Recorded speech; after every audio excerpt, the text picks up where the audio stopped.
Greetings to you all. I begin by acknowledging the traditional owners of the lands of Queensland and pay my respects to elders past, present and emerging. As patron of the National Parks Association of Queensland, I'm pleased to be able to offer my support on this special occasion and regret that I can't be with you in person. As you know, biodiversity conservation is central to my role as Governor of Queensland and as custodian of the magnificent heritage-listed Fernberg Estate in Brisbane. Fernberg, the official residence of Queensland governors since 1910, is surrounded by 10 hectares of original bushland, featuring many trees and plants of historical or botanical significance. It was the strong interest in nature conservation of my predecessor as Governor, Sir John Goodwin, that ensured the preservation of Fernberg as a sanctuary for animals and birds. And, as many of you already know, Sir John was a great supporter of the formation of the National Parks Association of Queensland.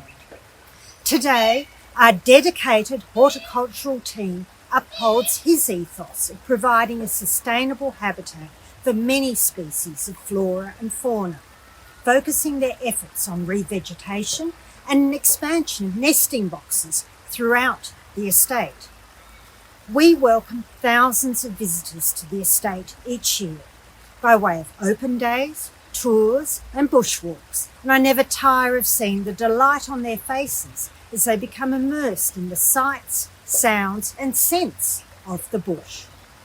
Fernberg seems to have a soothing effect on all who pass through. That's why your efforts, on a much larger scale and often without a dedicated source of funding, are so impressive and so appreciated. Taking action to preserve our national parks is a public service of untold worth and of the utmost importance to future generations of Queenslanders. A hands-on approach is often the best way to demonstrate the importance of conservation efforts. It's why Graham and I travelled to Beechmount last February for a working bee organised by the Friends of Binnaburra. We spent the day planting saplings as part of a community effort to restore the precious UNESCO World Heritage Forest following those devastating fires of 2019. Of course, teaching our communities, especially our children, about the importance of conservation is equally critical. Your organisation does both, and I commend you for that. I wish you an enjoyable and informative evening and look forward to joining forces with you on another occasion to promote conservation. Hopefully, we'll be surrounded by bushland, sleeves rolled up, working to protect our precious native animal species and habitats together.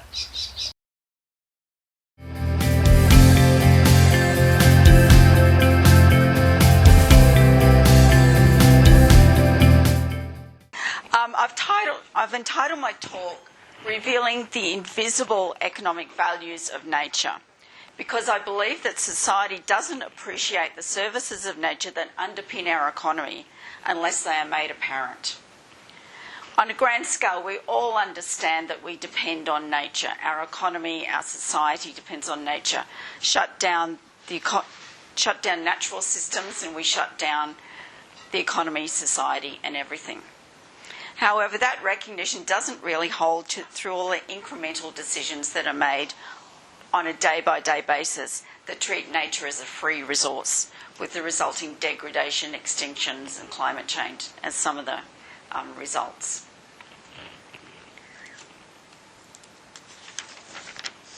I'm not advocating putting a dollar value on areas such as national parks as a replacement for acknowledging their other values, such as biodiversity conservation.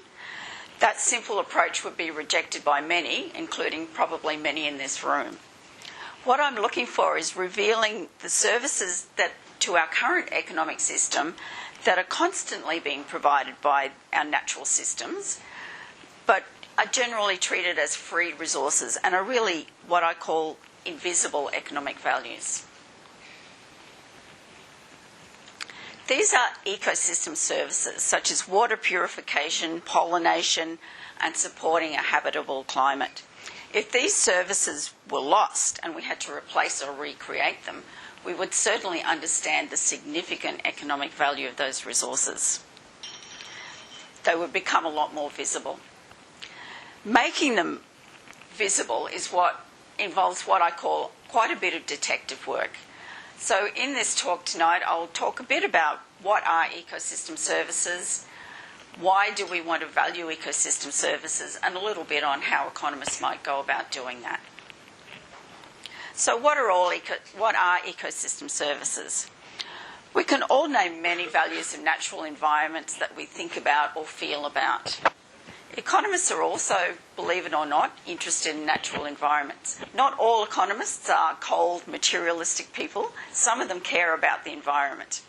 And there's a branch of economics called environmental or ecological economics that's developed in order to help to include the environment into economic decision making. So these economists, along with ecologists and other scientists and social scientists, have developed the concept of ecosystem services. And ecosystem services are simply defined as, the benefits that people obtain from ecosystems.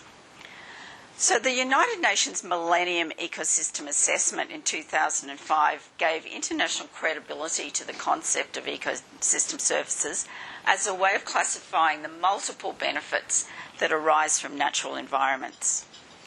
Importantly, the Millennium Assessment did recognise that ecosystem services are complementary to other services that arise from nature, such as biodiversity, which are seen to underpin all of these services. So that biodiversity is not defined as an ecosystem service, it's defined as an underpinning basis for all the services that do arise. Ecosystem services have been classified into three types of service, and we'll have a look at some of them based on a study that was done for Victorian national parks to identify some of the ecosystem services that are associated with those parks. As you can see, the biodiversity underpins all these services. So the three types are provisioning services. So that's natural systems that provide service products that we consume, such as fresh water, fish, timber. In national parks, the tenure restricts harvesting some of those services, but in Victorian national parks, they still identified a number of those products that can continue to be consumed, provided by the national park environments. Regulating services are those processes that provide us with services such as flood protection, a habitable climate, coastal protection. So those are some of the regulating services that have been identified for Victorian parks. Maintenance of nursery populations, maintenance of the climate, water purification running through the systems in the national parks, and flood protection are just some of those. And then the third type of ecosystem service is cultural services. So these are services that are enjoyed by people either as they visit a national park or a natural environment, undertaking tourism and recreation, or as they know about these natural environments through education, knowledge systems, traditional cultural values, and other values such as knowledge that environments exist and that we're able to bequest them to future generations. So that's an example of the range of ecosystem services that have been identified for Victorian national parks, but this is a type of classification system that's used now internationally. These ecosystem services are actually flows of benefits from the ecosystem assets that society may choose to maintain and protect. Different ecosystem services will be provided by different types of environments. And we also need to distinguish between the concept of potential ecosystem services and those that are actually being providing benefits to people at any particular time. For example, a forest may provide a provisioning source for fresh water, but if people aren't living nearby and using that service, that is not an actual service. However, that fresh water may then flow down and support a fishery nursery population and then be providing another type of benefit. I would argue that providing all these potential ecosystem services provides us the option in the future to enjoy actual ecosystem services. While it's possible to generate economic values for some of these services, for others, particularly in the cultural range, this can be considered unethical or incomprehensible. So we're not trying to put dollar values on the full range of those services. Identifying the ecosystem services that actually flow from any particular environments and putting dollar values on it is where the detective work comes in. I can't overestimate the challenge of building scientifically robust estimates of the amount of ecosystem services flowing from any particular natural environments. Whether we're talking about the quantitative contribution of mangrove systems to fisheries population, or the population of insects supported in a forest that then provides pollination services for agriculture, the requirement for scientific understanding is very high. In the realm of the cultural services, social sciences have been, and community input is needed to identify those services. The economic job of valuation can't be done without this essential information. Before jumping to how to do the economic valuation, I want to talk about why we would want to go to all that effort. So, as a why, the most powerful reason and the most common reason for trying to reveal often invisible economic contributions of ecosystem services to the economy is to make better decisions. These can be decisions about policies, about regional planning, about incremental decisions such as whether or not to improve a development, or decisions about how much to invest in managing natural environments.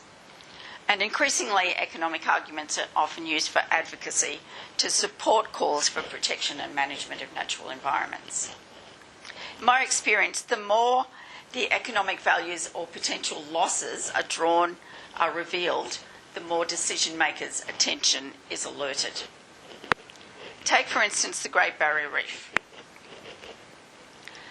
The Great Barrier Reef Foundation strategically engaged Deloitte Access Economics. Excuse me, just have to. It's my sound system. Right, sorry. Strategically engaged Deloitte Access Economics to look at the economic value of tourism and recreation generated by the Great Barrier Reef to the Australian economy. So they came up with values of $6.4 billion per year to the country, generated by the attraction of the Great Barrier Reef in terms of spending by tourists, and that supported 64,000 jobs.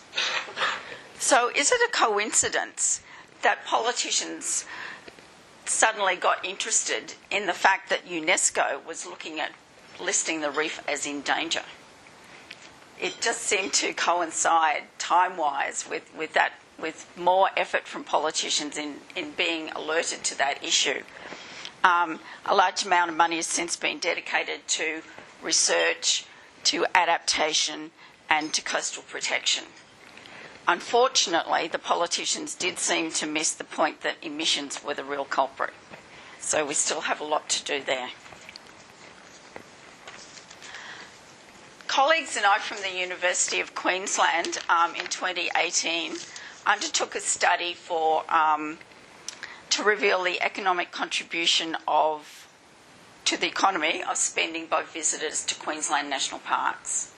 So this work was commissioned by the Department of Environment and Science with the view to having an input to the development of the protected area strategy, but importantly to try to reveal to Queensland Treasury, who are the funders of our park management, the invisible economic values of tourism and recreation attracted by parks. So the money spent by people travelling to Queensland and its regions to visit national parks is not spent in the park, it's spent in the adjacent region in terms of accommodation, food and beverage, transport, and even commercial tour operators employ people in the adjacent region and buy inputs from that region. So if you just look at the park, you don't see that expenditure. It requires someone to collect that information from the visitors to make it visible. Because the department wanted our research methodology and our results to be accepted by Treasury, we met with Treasury to work through the methodology that we were proposing. We developed a broad measure of what people were spending in relation to visiting parks in Queensland, and in 2018 it was $3.7 billion spent in regions adjacent to parks in association with people's visits to parks. And that's about 15% of all tourism and travel spending in Queensland in the year. And all tourism travel spending includes not only leisure spending but business and visiting friends and relatives. Treasury posed the idea to us that much of that spending would have happened anyway because people just happen to visit a national park when they're visiting a region. So we posed some questions to our national park visitors and asked them if they would have visited the region anyway if the parks had been closed. Remarkably, 2/3 of them said no. So that shows that they'd actually gone to the region with the intent of visiting the national park, and that was the main attraction for their travel. So at least 2/3 of that expenditure is really directly attributable to national parks. So we've called that our national park generated expenditure. And that supports 17,200 jobs in Queensland in the year, mostly in regions adjacent to national parks. So it's very important in that it distributes expenditure regionally away from the central area of Brisbane and the main cities. We also worked with Treasury to agree on a methodology to look at the return on investment of spending on visitor facilities and visitor management in parks. And we found a very strong benefit of $6.30 contribution to gross state product for every $1 spent on visitor management and facilities in parks. So we were happy to be able to show that benefit, and that kind of thing was not visible before to agencies including Treasury.